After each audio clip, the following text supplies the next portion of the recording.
era a tecnologia? Porque a gente está falando de viajar num veleiro na década de 80. Não tinha GPS, não tinha internet. Como é que vocês faziam para se encontrar no mar e para, enfim, seguir o rumo que vocês queriam seguir? Era bem rudimentar. O pessoal fala assim, antigamente tinha uma navegação chamada navegação estimada, que na verdade nada mais era do que no chute. Porque se estava nublado, a gente não tinha como saber onde nós estávamos. Porque a gente Vocês navegava pegavam pelos astros. referência, Isso. você jura? Vocês pegavam Pelo sol, referência pelas estrelas, pelas né? estrelas. Era maneiro, com sextante, né?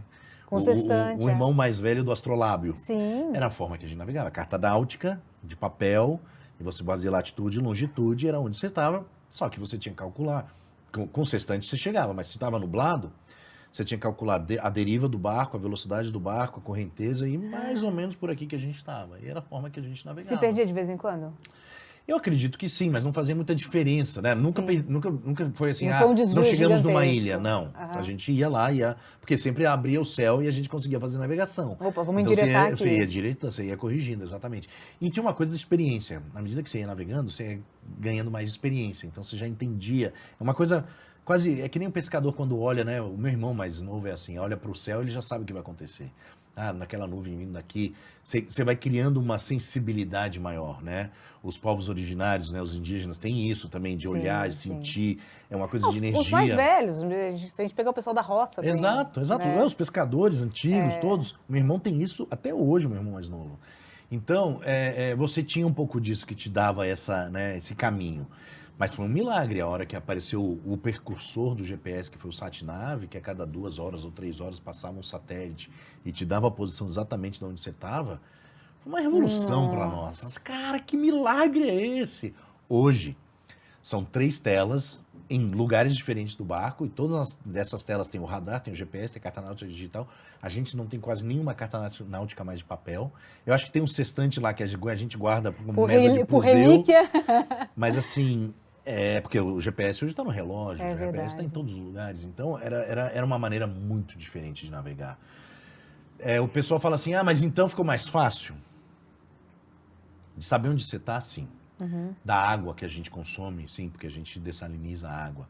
Tem muita coisa que ficou fácil. Agora, lidar com uma tempestade, por exemplo... Não, isso não muda. Pelo contrário, está mudando para pior, né? O tempo está ficando pior. Com a crise climática. Exatamente. Então, a gente tem mais equipamentos modernos para conviver com a tempestade, mas hoje você precisa saber de marinharia muito bem para você sobreviver a uma tempestade dura. Água, nessa época em que vocês não dessalinizavam a água, como vocês faziam? Chuva e tanque.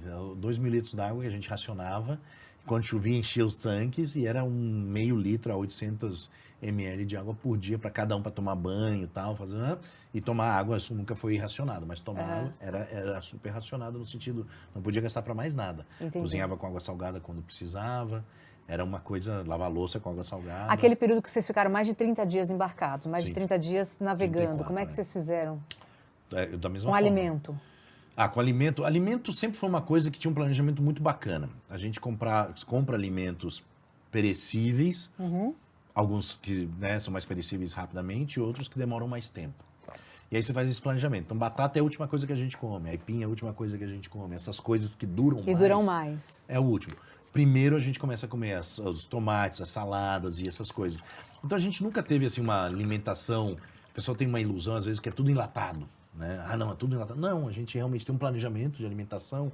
Ovos duram muito tempo fora da geladeira. E precisa, né? Porque você tem que ter todos os alimentos, você tem que ter todos os nutrientes, né? Ainda mais com criança. Sim.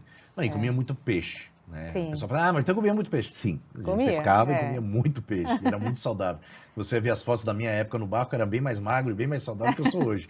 E eu acho que tinha essa coisa a gente tinha 3 meses de comida dentro do barco. A gente nunca ficou 3 meses sem parar no porto, mas tinha comida suficiente para 3 meses e mais 3 meses de comida leofilizada. Que é aquela comida de astronauta desidratada. Sim. E essa era só em caso de emergência. Algo aconteceu no barco e o barco vai ficar boiando 6 meses. E a gente não consegue pescar. Então a gente conseguia 6 meses de alimentação guardada. Nunca precisou, ainda bem. Né? Não, era um mês e meio e acabou, já estava lá.